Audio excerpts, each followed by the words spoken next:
नमस्कार दोस्तों, स्वागत है आपका हमारे YouTube चैनल में। आज की इस वीडियो में हम वैशाख मास की कथा अध्याय 30 का पाठ करेंगे। अध्याय 30 में हम त्रिदेवों में श्री विष्णु की श्रेष्ठता तथा ग्रंथ का उपसंहार के बारे में जानेंगे। तो आइए पाठ शुरू करते हैं।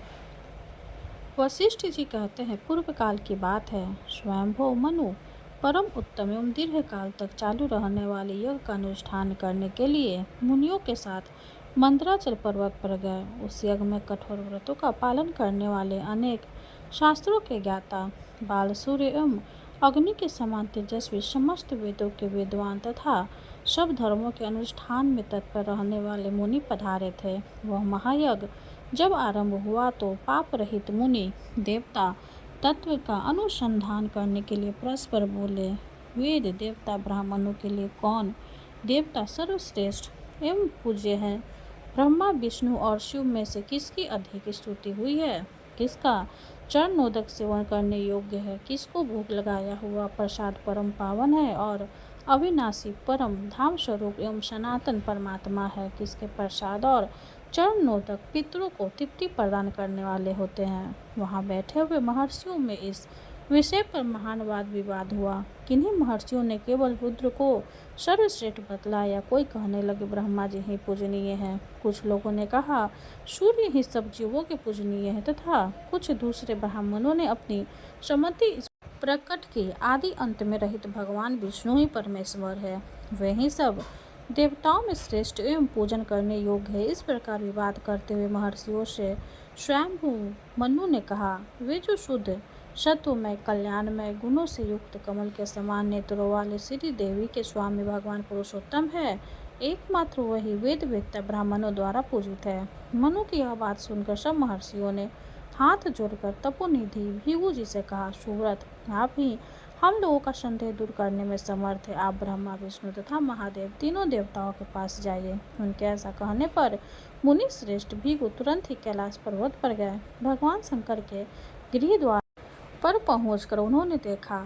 महाभयंकर रूप वाले नंदी हाथ में त्रिशूल लिए खड़े हैं। भृगु जी ने उनसे कहा, मेरा नाम भृगु है, मैं ब्राह्मण हूँ और देवश्रेष्ठ महादेव जी का दर्शन करने के लिए यहाँ आया हूँ। आप भगवान शंकर को शीघ्र ही मेरे आने की सूचना दें। यह सुनकर समस्त शिव गणों के स्वामी नंदी ने उन अमित तेजस्वी महर्षि से कठोर वाणी में कहा, अरे इस समय भगवान के पास तुम नहीं पहुँच सकते। अभी भगवान शंकर देवी के साथ कीरा भवन है। यदि जीवित रहना चाहते हो तो शीघ्र लौट जाओ। तब भृगु ने कुपित होकर कहा, ये रुद्र तमोगुण से युक्त होकर अपने द्वार पर आए हुए मुझ ब्राह्मण को नहीं जानते हैं, इसलिए इन्हें दिया हुआ अन्न, जल, फूल, हविष्य तथा निर्मालय सब कुछ अभक्ष हो जाएगा। इस प्रकार भगवान शिव को शाप देकर भृगु ब्रह्मलोक में गए। वहाँ ब्रह्मा जी सब देवताओं के साथ बैठे हुए थे। उन्हें देख भृगु जी ने हाथ जोड़कर प्रणाम किया और चुपचाप हुए उनके सामने खड़े रहे। किंतु ब्रह्मा जी ने उन मुनि श्रेष्ठ को आया हुआ देखकर भी उनका कुछ सत्कार नहीं किया, उनसे प्रिय वचन तक नहीं कहा। उस समय ब्रह्मा जी कमल के आसन पर महान ऐश्वर्य के साथ बैठे हुए थे। तब महातेजस्वी महर्षि ने लोक पितामह ब्रह्म से कहा, आप महान रजोगुण से युक्त होकर मेरी अवहेलना कर रहे हैं, इसलिए आज समस्त संसार के लिए आप अपूज्य हो जाएंगे। लोक पूजित महात्मा ब्रह्मा जी को ऐसा शाप देकर महर्षि भृगु सहसा क्षीर सागर के उत्तर तट पर श्री विष्णु के लोक में गए। वहाँ जो महात्मा पुरुष रहते थे उन्होंने भृगु जी का यथा योग्य सत्कार किया। उस लोक में कहाँ भी उनके लिए रोक टोक नहीं हुई। वे भगवान के अंतःपुर में बेधड़क चले गए। वहाँ उन्होंने सूर्य के समान तेजस्वी विमल विमान में शेष नाग के शैया पर सोए भगवान लक्ष्मीपति को देखा। लक्ष्मी अपने करक कमलों से भगवान के दोनों चरणों की सेवा कर रही थी। उन्हें देखकर मुनि श्रेष्ठ भृगु आकरण कुपित हो उठे और उन्होंने भगवान के शोभायमान वक्ष स्थल पर अपने बाएं चरण से प्रहार किया। भगवान तुरंत उठ बैठे और प्रसन्नतापूर्वक बोले, आज मैं धन्य हो गया। ऐसा कहकर वे हर्ष के साथ अपने दोनों हाथों से महर्षि के चरण दबाने लगे। धीरे धीरे चरण दबाकर उन्होंने मधुरवाणी में कहा, ब्रह्मर्षि, आज मैं धन्य और कृतकृत्य हो गया। मेरे शरीर में आपके चरणों का स्पर्श होने से मेरा बड़ा मंगल होगा, जो समस्त संपत्ति की प्राप्ति के कारण तथा अपार संसार सागर से पार होने के लिए सेतु के समान वे ब्राह्मणों के चरण धूलियाँ मुझे सदा पवित्र करती रहे। ऐसा कहकर भगवान जनार्दन ने लक्ष्मी देवी के साथ सहसा उठकर दिव्य माला और चंदन आदि के द्वारा भक्ति पूर्वक भृगु जी का पूजन किया। उनको इस रूप में देखकर मुनि श्रेष्ठ भृगु जी के नेत्रों में आनंद के आंसू भर गए। उन्होंने आसन से उठकर करुणा सागर भगवान को प्रणाम किया और हाथ जोड़कर कहा, ओहो श्री हरि का कितना मनोहर रूप है, कैसी शांति है, कैसा ज्ञान है, कितनी दया है, कैसी निर्मल क्षमा और कितना पावन सत्व गुण है। भगवान आप गुण के समुद्र है, आप में ही स्वाभाविक रूप से कल्याण में सत्व गुण का निवास है। आप ब्रह्मा के हितैषी, शरणागतों के रक्षक और पुरुषोत्तम है। आपका चरणोदक पितरों, देवताओं तथा संपूर्ण ब्राह्मणों के लिए सेव्य है। यह पाप का नाशक और मुक्ति का दाता है। भगवान आप ही का भोग लगा हुआ प्रसाद देवता, पितर, ब्राह्मण सबके सेवन करने योग्य है। इसलिए ब्राह्मणों को उचित है कि वह प्रतिदिन आप सनातन पुरुष का पूजन करके अपना चरणोदक ले और अपने भोग लगाए हुए प्रसाद स्वरूप अन्न का भोजन करे। प्रभु जो आपको निवेदित किए हुए अन्न का हवन या दान करता है, वह देवताओं और पितरों को तृप्त करता तथा अक्षय फल का भागी होता है। अतः आप ही ब्राह्मणों के पूजनीय हैं। आप संपूर्ण देवताओं में ब्राह्मणों का प्राप्त हो, क्योंकि आप ब्राह्मणों के पूज्य और शुद्ध स्वत्व गुण से संपन्न है। ब्राह्मण लोग सदा आप पुरुषोत्तम का ही भजन करते हैं। जो आपका पूजन करते हैं वे ही विप्र वास्तव में ब्राह्मण है, दूसरे नहीं। इस विषय में संदेह के लिए स्थान नहीं है। देवकी नंदन श्री कृष्ण ब्राह्मणों के हितैषी हैं। श्री मधुसूदन ब्राह्मणों के हित चिंतक है। श्री पुंडरीकाक्ष ब्राह्मणों के प्रेमी है। अविनाशी भगवान विष्णु ब्राह्मण हितैषी है। सच्चिदानंद स्वरूप भगवान वासुदेव एवं अपनी महिषा से कभी व्युक्त न होने वाले श्री हरि ब्राह्मणों के हितकारक है। भगवान निसिंह तथा अविनाशी नारायण भी ब्राह्मणों पर कृपा करने वाले श्रीधर, श्रीशस, गोविंद एवं वामन आदि नामों से प्रसिद्ध भगवान श्री हरि ब्राह्मणों पर स्नेह रखते हैं। यज्ञवारा रूपधारी पुरुषोत्तम भगवान केशव ब्राह्मणों का कल्याण करने वाले हैं। रघुकुल भूषण राजीव लोचन श्री रामचंद्र जी भी ब्राह्मणों के श्रीहद है। भगवान पद्मनाभ तथा दामोदर श्री कृष्ण भी ब्राह्मणों का हित चाहने वाले हैं। माधव यज्ञ पुरुष एवं भगवान त्रिविक्रम भी ब्राह्मण हितैषी है। पितराम्बरधारी ऋषिकेश श्री जनार्दन ब्राह्मणों के हितकारी है। शांग धनुष धारण करने वाले ब्राह्मण हितैषी देवता श्री वासुदेव को नमस्कार है। कमल के समान नेत्रों वाले लक्ष्मीपति श्री नारायण को नमस्कार है। कल्याणमय गुणों से परिपूर्ण सृष्टि पालन और संहार के कारण रूप आप परमात्मा को नमस्कार है। ब्राह्मणों के हितैषी देवता प्रद्युम्न, अनिरुद्ध तथा शंकरनों को नमस्कार है। शेषनाग की सैया पर शयन करने वाले ब्रह्मदेव भगवान विष्णु को नमस्कार है। कमल के समान नेत्रों वाले श्री रघुनाथ जी को बारंबार नमस्कार है। प्रभु संपूर्ण देवता और ऋषि आपकी माया से मोहित होने के कारण संपूर्ण लोकों के स्वामी आप परमात्मा को नहीं जानते। भगवान संपूर्ण वेदों के विद्वान भी आपके तत्वों को नहीं जानते। भगवान मैं महर्षियों के भेजने पर आपके पास आया हूँ। आपके शील और गुणों का ज्ञान प्राप्त करने के लिए ही मैं आपकी छाती पर पैर रखा है। गोविंद कृपानिधे मेरे इस अपराध को क्षमा करें। ऐसा कहकर महर्षि भृगु ने बारंबार भगवान के चरणों में प्रणाम किया। भगवान के धाम में रहने वाले दिव्य महर्षियों ने भृगु जी का भली भांति स्वागत सत्कार किया। वहां से प्रसन्नचित होकर वे युग में महर्षियों के पास लौट आए। उन्हें आया देख महर्षियों ने उठकर नमस्कार कर विधि पूर्वक उनकी पूजा की। तत्पश्चात मुनि श्रेष्ठ भृगु ने उन महर्षियों से सब बातें बताई। उन्होंने कहा, ब्रह्मा जी में रजोगुण का अधिक है और रुद्र में तमोगुण का। केवल भगवान विष्णु शुद्ध सत्वमय है। वे कल्याणमय गुणों के सागर नारायण पर ब्रह्म तथा संपूर्ण ब्राह्मणों को देवता है। वे ही पितरों के लिए पूजनीय है। उनके स्मरण मात्र से पापियों की भी मुक्ति हो जाती है। उनका चरणोदक तथा भोग लगाया हुआ प्रसाद समस्त मनुष्यों और विशेषतः ब्राह्मणों के सेवन करने योग्य परम पावन तथा स्वर्ग में मोक्ष प्रदान करने वाला है। भगवान विष्णु को निवेदन किए हुए हविष्य का ही देवताओं के लिए हवन करे और वही पितरों को भी दे। वह सब अक्षय होता है। अतः द्विजवर तुम आलस्य छोड़कर जीवन भर भगवान विष्णु का पूजन करो। वही परम धाम है और वही सत्य ज्योति। अष्टाक्षर मंत्रों के द्वारा विधि पूर्वक पुरुषोत्तम का पूजन और उनके प्रसाद का सेवन करना चाहिए। श्री विष्णु है सब योगों के भोक्ता परमेश्वर है।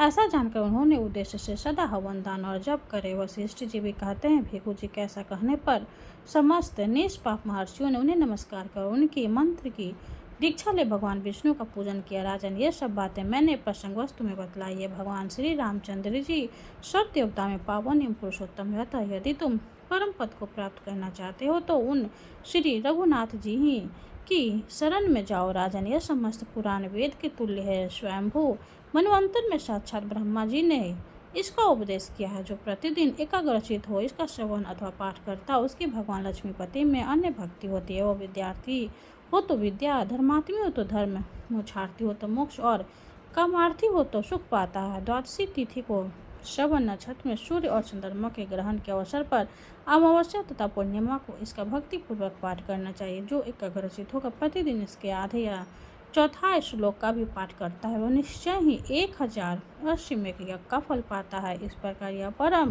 गृहपद पुराण कहा गया है। यदि परम पद की प्राप्ति चाहते हो तो सदा भगवान ऋषिकेश की आराधना करो। सूत जी कहते हैं, अपने गुरु वशिष्ठ जी के ऐसा कहने पर निपश्रेष्ठ राजा दिलीप ने उनको प्रणाम किया और यथायोग्य पूजा करके उनसे विधि पूर्वक विष्णु मंत्र की दीक्षा ली। फिर आलस्य रहित हो उन्होंने जीवन भर श्री हरिकेश की आराधना करके समय अनुसार योगियों को प्राप्त होने योग्य सनातन विष्णु धाम को प्राप्त कर लिया। इस प्रकार 30वां अध्याय संपूर्ण हुआ। भगवान विष्णु की जय हो। अब हम भगवान विष्णु की आरती करेंगे। ओम जय जगदीश हरे, स्वामी जय जगदीश हरे। भक्ति जनों के संकट जन में दूर करे। ओम जय जगदीश हरे, जो ध्यावे फल पावे, दुख बिन से मन का। सुख शांति घर आवे, सुख शांति घर आवे, कष्ट मिटे तन का।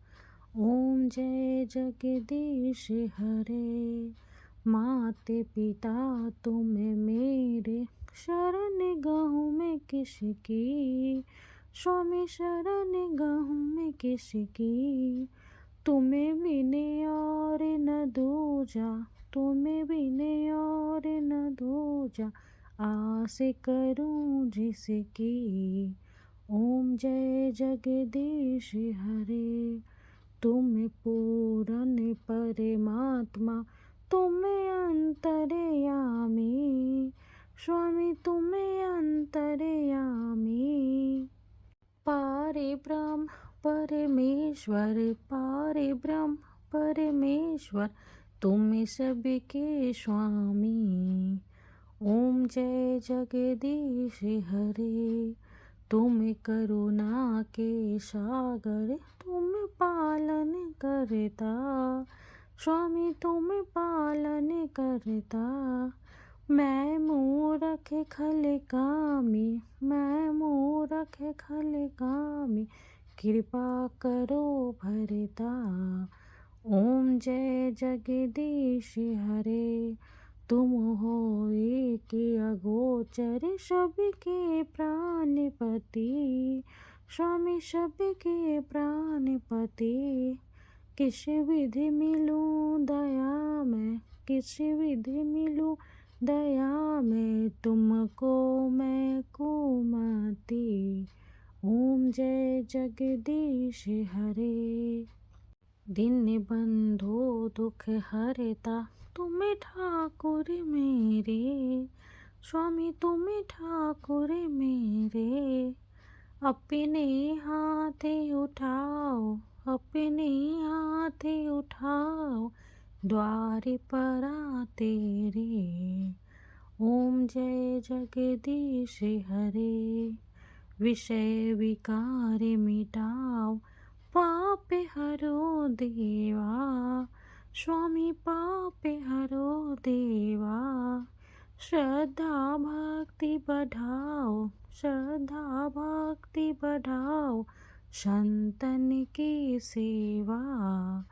ओम जय जगदीश हरे, तन मन धन और संपत्ति सब कुछ है तेरा। स्वामी सब कुछ है तेरा, तेरा तुझको अर्पण, तेरा तुझको अर्पण, क्या लागे मेरा। ओम जय जगदीश हरे, जगदीश्वर जी की आरती जो कोई नर गावे। स्वामी जो कोई नर गावे, कहते शिवानंद स्वामी, भजते शिवानंद स्वामी, मन वांछित फल पावे। ओम जय जगदीश हरे। विष्णु भगवान की जय हो। वीडियो अगर अच्छी लगे तो लाइक कर दे, चैनल को सब्सक्राइब कर दे। धन्यवाद।